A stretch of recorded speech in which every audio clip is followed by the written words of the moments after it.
नमस्कार friends, welcome to Dhruv services. आपण जानिथिबे ओडिशा रे प्रत्येक स्कूल रे 45,000 टी शिशु बाटिका रे शिशु सेविका नियोजित करिया पई ओडिशा सरकार किछि दिन पूर्वरु घोषणा करथिले। ठीक अछि, सेति पे अनेक कमेंट माध्यम चैनल रे आसुथिला जा कि नोटिफिकेशन ऑफिशियल नोटिफिकेशन केबे आसीबो, अप्लाई करिबा केबे स्टार्ट हबो, बहुत सारा एमती कमेंट माध्यम आसुथिला। ठीक अछि, ते आपनकर सबु अपेक्षार अंत घटिछि। जो माने भी शिशु बाटिका रे अप्लाई करिया चाहुतिले सेमान पई पळि आसी बहुत बड़ खुशी खबर जहा कि रहउछि आपण पई पळि आसी ऑफिशियली नोटिफिकेशन। जो माने भी अप्लाई करिया चाहुतिले एबे आपण अप्लाई करि परिबे।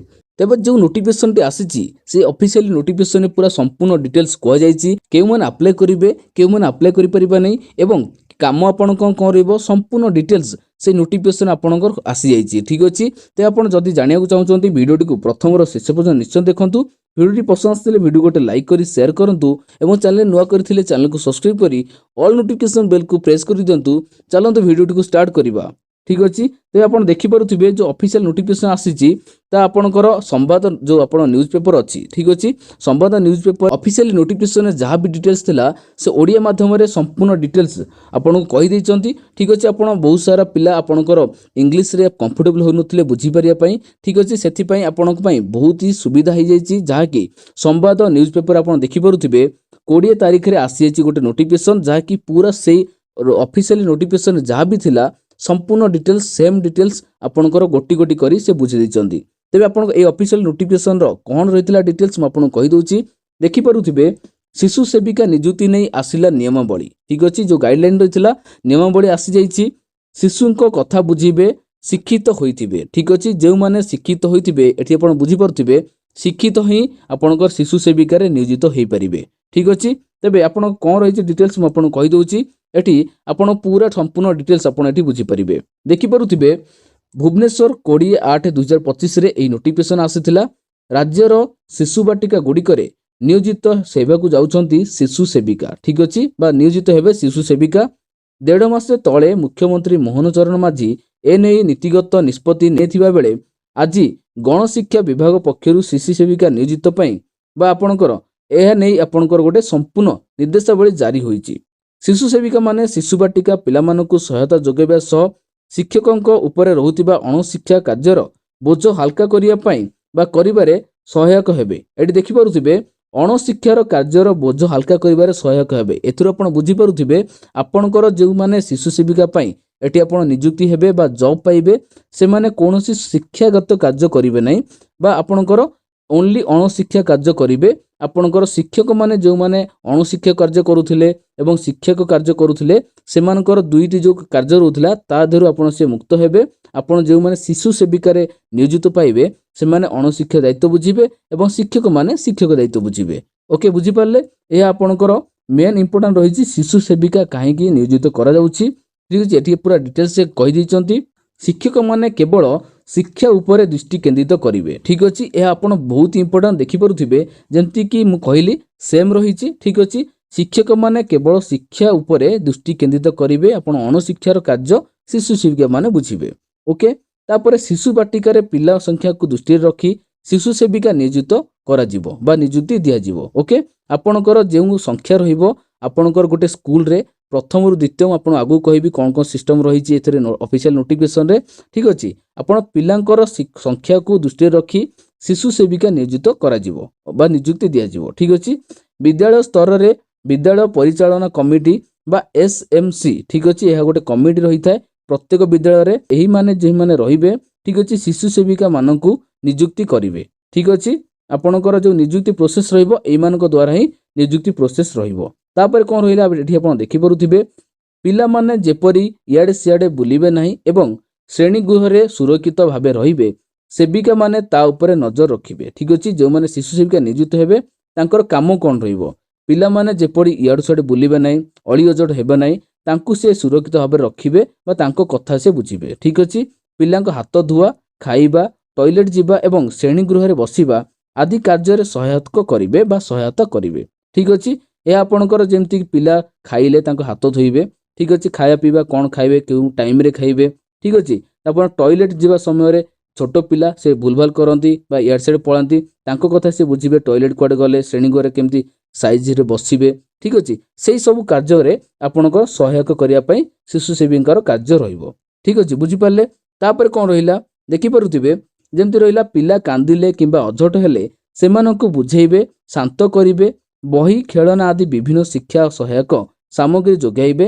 ପିଲା ଯଦି ବାହାରକୁ ଯିବେ କିମ୍ବା ଶୌଚାଳୟକୁ ଯିବେ ଯଦି ଶୌଚାଳୟକୁ ଯାଆନ୍ତି ତେବେ ସେବିକା ମାନେ ପିଲାଙ୍କ ସହିତ ରହି ସେମାନଙ୍କୁ ସାହାଯ୍ୟ କରିବେ ଠିକ୍ ଅଛି। ଯେମିତି ଆପଣ ଟଏଲେଟ୍ ଯାଆନ୍ତି କି ଶୌଚାଳୟକୁ ଯାଆନ୍ତି ତାଙ୍କୁ ଏଠି ସାହାଯ୍ୟ କରିବାକୁ ପଡ଼ିବ ଠିକ୍ ଅଛି। ପିଲା ଯଦି କୌଣସି କାରଣରୁ ଅସୁସ୍ଥ ଥିବ, ମନ ଦୁଃଖରେ କିମ୍ବା ଅବୁଝା ହେଉଥିବ ସେ ବିଷୟରେ ଆପଣଙ୍କ ଶିକ୍ଷକକୁ ସେ ଜଣାଇବେ ଠିକ୍ ଅଛି। ଏଠି ଦେଖିପାରୁଥିବେ ଆପଣଙ୍କର ଯଦି କୌଣସି ପିଲା ସେ ଅବୁଝା ହେଉଥିବ ବା ତାଙ୍କ ମନ ଦୁଃଖ ଥିବ ବା ତାଙ୍କର ଦେହ ଖରାପ ଥିବ ବା ଅସୁସ୍ଥ ଥିବେ ଠିକ୍ ଅଛି ସେ ବିଷୟରେ ଶିକ୍ଷକଙ୍କୁ ଆପଣ ଜଣାଇବାକୁ ପଡ଼ିବ ଠିକ୍ ଅଛି। ଏଠି ଦେଖିପାରୁଥିବେ ଶିକ୍ଷକଙ୍କୁ ଯେମିତି ଜଣାଇବେ। ତାପରେ ପ୍ରତ୍ୟେକ ପିଲାଙ୍କ ଦିନ କେମିତି କଟିଲା ସେ ସମ୍ପର୍କେ ଗୋଟେ ଛୋଟ ନୋଟ୍ ପ୍ରସ୍ତୁତ କରିବେ ଠିକ୍ ଅଛି। ଏଠି ବହୁତ ଇମ୍ପୋର୍ଟାଣ୍ଟ ରହିଛି ଆପଣଙ୍କର ଯାହା ବି ପିଲାଙ୍କ ଦାୟିତ୍ୱ ବୁଝିବେ ଦିନ ସାରା ଗୋଟେ ଛୋଟ ନୋଟ୍ କରିବେ। ତା ସହିତ ଆପଣ ସେଠି ପ୍ରସ୍ତୁତ କରିକି ଡିଟେଲ୍ସ ବତାଇବାକୁ ପଡ଼ିବ ଛୋଟ ପିଲାଙ୍କର କେମିତି ଦାୟିତ୍ୱ ନେଲେ, କ'ଣ କେମିତି ଦିନ ତାଙ୍କର କଟିଲା ଠିକ୍ ଅଛି। ଏହା ବହୁତ ଇମ୍ପୋର୍ଟାଣ୍ଟ। ତାପରେ ରହିଲା ନେକ୍ସଟ ଆପଣ କ'ଣ କହିଲା ପଏଣ୍ଟ ଯେମିତିକି କୌଣସି ପରିସ୍ଥିତିରେ ଶିଶୁ ସେବିକା ମାନେ ପିଲାଙ୍କ ପାଠପଢ଼ା ଦାୟିତ୍ୱ ନେବେ ନାହିଁ ଓକେ। ଯେମିତି ଅଣଶିକ୍ଷା ଦାୟିତ୍ୱ ନେବେ ଆପଣ ଦେଖିଲେ। ସେଇଥିପାଇଁ ଏଠି ରହିଲା କ'ଣ କୌଣସି ପରିସ୍ଥିତିରେ ଶିଶୁ ସେବିକା ମାନେ ପିଲାଙ୍କ ପାଠପଢ଼ା ଦାୟିତ୍ୱ ନେବେ ନାହିଁ, ପିଲାଙ୍କୁ ଗାଳି କିମ୍ବା ଦଣ୍ଡ ଦେଇ ପାରିବେ ନାହିଁ ଠିକ୍ ଅଛି। ପିଲାଙ୍କୁ ଗାଳି କିମ୍ବା ଦଣ୍ଡ ଦେଇପାରିବେ ନାହିଁ। ଯେମିତିକି ଶିକ୍ଷକମାନେ ପିଲା ଯଦି ପାଠ ପଢ଼ୁନାହାନ୍ତି ମାରଧର କରନ୍ତି ସେଠି ଆପଣ ଏଠି କୌଣସି ମାରଧର କରିପାରିବେ ନାହିଁ ବା ଗାଳି କିମ୍ବା ଦଣ୍ଡ ଦେଇପାରିବେ ନାହିଁ। ଆପଣ ଜାଣିପାରୁଥିବେ ପୁରା ସେ ଛୋଟ ପିଲା ରହିଲେ ପ୍ରଥମରୁ ଦ୍ୱିତୀୟ କ୍ଲାସ୍ ଭିତରେ ରହିବେ ତେବେ ଆପଣ ସେ ବହୁତ ନିରୀହ ରହିଲେ ତାଙ୍କୁ ଆପଣ ଯଦି କିଛି ବି କହୁଛନ୍ତି ତାଙ୍କର ଉପରେ ପ୍ରଭାବ ପଡ଼େ। ସେଥିପାଇଁ କୌଣସି ବି ଶିଶୁ ସେବିକା ମାନେ ପିଲାଙ୍କୁ ଗାଳି କିମ୍ବା ଦଣ୍ଡ ଦେଇପାରିବେ ନାହିଁ, କେବଳ ବୁଝେଇବେ ସ୍ନେହ ଶ୍ରଦ୍ଧାରେ ସେଠି ଆପଣଙ୍କ କାର୍ଯ୍ୟ କରିବେ ଠିକ୍ ଅଛି। ଯଦି ପିଲା ଅସୁସ୍ଥ ଥିବେ ଶିକ୍ଷକଙ୍କୁ ଜଣାଇବେ କିନ୍ତୁ ଔଷଧ ଦେବା ବା କୌଣସି ଚିକିତ୍ସା କାର୍ଯ୍ୟଗତ କରିପାରିବେ ନାହିଁ ଠିକ୍ ଅଛି। ଏହା ବହୁତ ଇମ୍ପୋର୍ଟାଣ୍ଟ ରହିଛି। ଯଦି ଆପଣ ଶିଶୁ ସେବିକା ଜଣେ ହେଉଛନ୍ତି ତେବେ ଆପଣଙ୍କର ଯଦି ପିଲାଙ୍କର ଦେହ ଖରାପ ରହୁଛି ବା କୌଣସି ଔଷଧ ଦେବା କାର୍ଯ୍ୟ କରିବା ବା ଚିକିତ୍ସା କାର୍ଯ୍ୟ ଏଠି କରିବେ ନାହିଁ। ଆପଣ ଜାଣିଥିବେ ଯେଉଁମାନେ ବି ଏଠି ନିଯୁକ୍ତ ହେବେ ତା ଆପଣଙ୍କର କେବଳ 10ମ ପାସ୍ ବା 10ମ ତଳକୁ ଥିଲେ ଏଠି ଆପଣ ଆପ୍ଲାଏ କରିପାରିବେ ବା ଏଠି ନିଯୁକ୍ତି ପାଇବେ। ତେବେ ଆପଣ ଯଦି ଏଠି କୌଣସି ଔଷଧ ଜ୍ଞାନ ନାହିଁ, ଚିକିତ୍ସା ଜ୍ଞାନ ନାହିଁ ତେବେ ଆପଣ ଯଦି ଦେଉଛନ୍ତି ଗୋଟେ ଶିଶୁ ପାଇଁ ବହୁତ ରିକ୍ସ ହୋଇଥାଏ। ସେଥିପାଇଁ ଆପଣ ଏଠି କୌଣସି ଆପଣ କାର୍ଯ୍ୟ ରହିବ ନାହିଁ, ଔଷଧ ଦେବା ବା ଚିକିତ୍ସାଗତ କାର୍ଯ୍ୟ କୌଣସି ରହିବ ନାହିଁ। ଯଦି ପିଲାଙ୍କ ଦେହ ଖରାପ ରହୁଛି ତେବେ ଆପଣ ଶିକ୍ଷକକୁ କେବଳ ଜଣାଇବେ, ଶିକ୍ଷକମାନଙ୍କୁ ଜଣାଇବେ ଠିକ୍ ଅଛି। ଯାହା ବି ଆପଣ ଦାୟିତ୍ୱ ବୁଝିବେ ତା ଭିତରେ ଆପଣଙ୍କ ଯଦି ଏମିତି ହୁଏ ତେବେ ଆପଣ ଶିକ୍ଷକଙ୍କୁ ଓନ୍ଲି ଜଣାଇବେ ଠିକ୍ ଅଛି। ତାପରେ କ'ଣ ରହିଲା ଶିଶୁ ବାଟିକା ପ୍ରଥମ ଓ ଦ୍ୱିତୀୟ ଶ୍ରେଣୀରେ 30ରୁ 100 ପିଲା ଥିଲେ ଜଣେ ଏବଂ 100ରୁ ଅଧିକ ପିଲା ଥିଲେ 2 ଜଣ ଶିଶୁ ସେବିକା ରହିବେ ଠିକ୍ ଅଛି। ଏହା ବହୁତ ଇମ୍ପୋର୍ଟାଣ୍ଟ। ଆପଣଙ୍କର ବହୁତ କମେଣ୍ଟ ମଧ୍ୟ ରହିଥିଲା କି ଆପଣ କେଉଁ କେଉଁ ଜାଗାରେ କେତୋଟି ଶିଶୁ ସେବିକା ବା ଶିଶୁ ସେବିକା ନିୟୋଜିତ ହେବେ ଠିକ୍ ଅଛି। ଗୋଟେ ସ୍କୁଲରେ କେତୋଟି ଶିଶୁ ସେବିକା ନିୟୋଜିତ କରାଯିବ ବା ଜବ୍ ଦିଆଯିବ ଏଥିରୁ ଆପଣ ଜାଣିପାରୁଥିବେ ଶିଶୁ ବାଟିକା ପ୍ରଥମ ଓ ଦ୍ୱିତୀୟ ଶ୍ରେଣୀର ପିଲା 30ରୁ 100 ପିଲା ଥିଲେ ଜଣେ ଠିକ୍ ଅଛି। ତାପରେ 100ରୁ ଅଧିକ ପିଲା ଥିଲେ 2 ଜଣ ଶିଶୁ ସେବିକା ନିୟୋଜିତ କରାଯିବେ ବା ଜବ୍ ଏଠି ପାଇବେ ଗୋଟେ ସ୍କୁଲରେ ବୁଝିପାରିଲେ। ଆପଣ ଏହା ଭାବିବେନି ଯେ କେବଳ ପ୍ରଥମରେ ଗୋଟେ ରହିବେ ଦ୍ୱିତୀୟରେ ଗୋଟେ ରହିବେ ସେମିତି ନୁହେଁ। ଏଠି ଆପଣ ପୁରା ମେନସନ୍ ହୋଇଛି ପ୍ରଥମ ଓ ଦ୍ୱିତୀୟ ଶ୍ରେଣୀକୁ ମିଶାଇକି ଯଦି 30ରୁ 100 ଜଣ ପିଲା ଥିବେ ତେବେ ଜଣେ ରହିବେ, ଯଦି 100ରୁ ଅଧିକ ପିଲା ଥିବେ ତେବେ ଆପଣଙ୍କର 2 ଜଣ ଶିଶୁ ସେବିକା ଏଠି ଆପଣଙ୍କର ଦିଆଯିବ ଗୋଟେ ସ୍କୁଲରେ ଓକେ। ତାପରେ ବୁଝିପାରିଲେ। ତାପରେ କ'ଣ ରହିଲା 18ରୁ 45 ବର୍ଷ ମଧ୍ୟରେ ଜଣେ ମହିଳା ଶିଶୁ ସେବିକା ଭାବେ ନିୟୋଜିତ ହୋଇପାରିବେ। ତାପରେ ଆପଣଙ୍କର ଏଜ୍ ରହିଲା ଠିକ୍ ଅଛି 18ରୁ 45 ବର୍ଷ ମଧ୍ୟରେ କେବଳ ଆପଣଙ୍କର ଏଜ୍ ରହିବ। ତା ମଧ୍ୟରେ ଆପଣ ଯଦି ଏଜ୍ କ୍ରାଇଟେରିଆ ଫୁଲଫିଲ୍ କରୁଛନ୍ତି ଆପଣଙ୍କର ଏଜ୍ ରହିଛି 45 ମଧ୍ୟରେ ତେବେ ଏହାକୁ ଆପଣ ଆପ୍ଲାଏ କରିପାରିବେ ଠିକ୍ ଅଛି। ଏହା ଆପଣଙ୍କର ଏଜ୍ କ୍ରାଇଟେରିଆ ରହିଲା। ତାପରେ କ'ଣ ରହିଲା ଦେଖିପାରୁଥିବେ ଯେମିତି ରହିଛି ସ୍କୁଲ ନିକଟରେ ରହୁଥିବେ ଏବଂ ଶିକ୍ଷିତ ହୋଇଥିବା ଆବଶ୍ୟକ। ଆପଣ ଯେଉଁମାନେ ଆପ୍ଲାଏ କରିବେ ଆପଣଙ୍କର ଯେଉଁ ସ୍କୁଲ ରହିଲା ଯେଉଁ ସ୍କୁଲରେ ଆପଣ ଆପ୍ଲାଏ କରିବେ ତାହାର ନିକଟବର୍ତ୍ତୀ ଆପଣ ସ୍ଥାନରେ ରହୁଥିବେ, ଆପଣ ଶିକ୍ଷିତ ହୋଇଥିବା ଆବଶ୍ୟକ। ଏଠି କୌଣସି 10th କିମ୍ବା +2 ଆପଣଙ୍କର କୌଣସି ମାଗି ନାହିଁ, କ୍ୱାଲିଫିକେସନ୍ ଯାହା ମାଗିଛି 10th କିମ୍ବା +2 ଆପଣ ମାଗି ନାହିଁ। ଏହା ଆପଣଙ୍କର ବହୁତ ଇମ୍ପୋର୍ଟାଣ୍ଟ। ଆପଣ ଦେଖୁଥିବେ ବହୁତ ସାରା ନ୍ୟୁଜ୍ ବା ନୋଟିସ୍ରେ ଆପଣ ପାଉଥିବେ ବା ଆପଣଙ୍କର ୟୁଟ୍ୟୁବ୍ ଭିଡ଼ିଓରେ ଆପଣ କହୁଥିବେ କି 10th କରିଥିଲେ ଆପଣ ଆପ୍ଲାଏ କରିପାରିବେ ବା +2 କରିଥିଲେ ଆପ୍ଲାଏ କରିପାରିବେ। ଆପଣ ଦେଖୁଥିବେ ଏହା ନୋଟିଫିକେସନ୍ ଯାହା ରହିଛି କୌଣସି ଆପଣଙ୍କର ଶିକ୍ଷାଗତ ଯୋଗ୍ୟତା ଉପରେ ନୋଟିଫିକେସନ୍ ଆସିନାହିଁ କି ଆପଣଙ୍କ 10th କରିଥିଲେ ଆପ୍ଲାଏ କରିପାରିବେ বা 12 କରିଥିଲେ ଆପ୍ଲାଏ କରିପାରିବେ ବା +2 କରିଥିଲେ ଆପ୍ଲାଏ କରିପାରିବେ। ଓନ୍ଲି ଲେଖା ହେଇଛି ଶିକ୍ଷିତ ଥିଲେ ଏହାକୁ ଆପଣ ଆପ୍ଲାଏ କରିପାରିବେ। ଓକେ, ତାପରେ କ'ଣ ରହିଛି SC ST ବର୍ଗର ମହିଳାମାନଙ୍କୁ ପ୍ରାଥମିକତା ଦିଆଯିବ। ଯଦି ଆପଣ SC କିମ୍ବା ST ମହିଳା ଆପଣ ହୋଇଛନ୍ତି ଏହି କାଟେଗୋରୀ ମହିଳାମାନଙ୍କୁ ପ୍ରଥମେ ପ୍ରାଥମିକତା ଦିଆଯିବ। ଆପଣ ଯଦି ଏହି କାଟେଗୋରୀ ହେଉଛନ୍ତି ଆପଣଙ୍କ ପାଇଁ ସୁବିଧା ରହିଛି। ଠିକ୍ ଅଛି, ତାପରେ କ'ଣ ରହିଲା ନୋଟିସଟି ଆପଣ ଦେଖିନେବା। ଠିକ୍ ଅଛି, ତାପରେ ରହିଲା ସେମାନଙ୍କୁ ମାସିକ 3000 ଟଙ୍କା ଲେଖାଏଁ ପାରିଶ୍ରମିକ ମିଳିବ। ଏହା ନେଇ ପୂର୍ବରୁ ଘୋଷଣା କରାଯାଇଛି। ଯେମିତି ଆପଣ ଘୋଷଣା କରାଯାଇଥିଲା ଆପଣ ଜାଣିଥିବେ 3000 ଟଙ୍କା ମାସିକ ଦିଆଯିବ।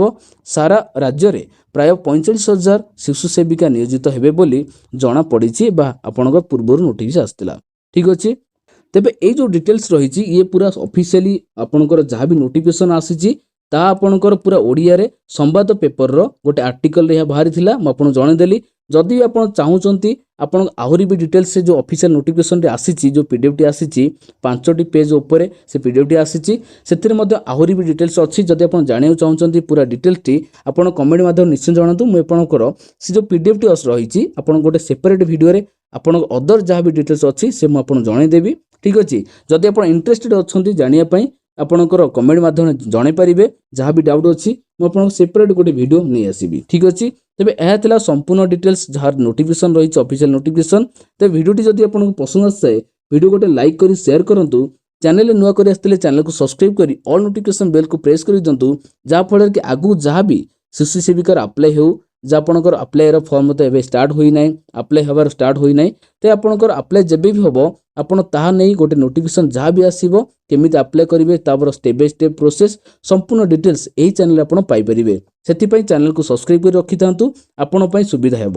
ଠିକ୍ ଅଛି, ଏବଂ ଏହି ଭିଡ଼ିଓର ଲାଇକ୍ ଟାର୍ଗେଟ୍ ରହୁଛି ଫ୍ରେଣ୍ଡସ୍ 100ଟି ଲାଇକ୍ ଟାର୍ଗେଟ୍ ରହୁଛି। ଏବଂ ଚ୍ୟାନେଲ ନୂଆ କରିଥିଲେ ଚ୍ୟାନେଲକୁ ସବସ୍କ୍ରାଇବ୍ କରି ଅଲ୍ ନୋଟିଫିକେସନ୍ ବେଲ୍କୁ ପ୍ରେସ୍ କରିଦିଅନ୍ତୁ ପ୍ରତ୍ୟେକ ଦିନ ଏଇଭଳି job related and informative video ସର୍ବପ୍ରଥମେ ପାଇବା ପାଇଁ। ତେବେ ରହିଲି, ଜୟ ଜଗନ୍ନାଥ।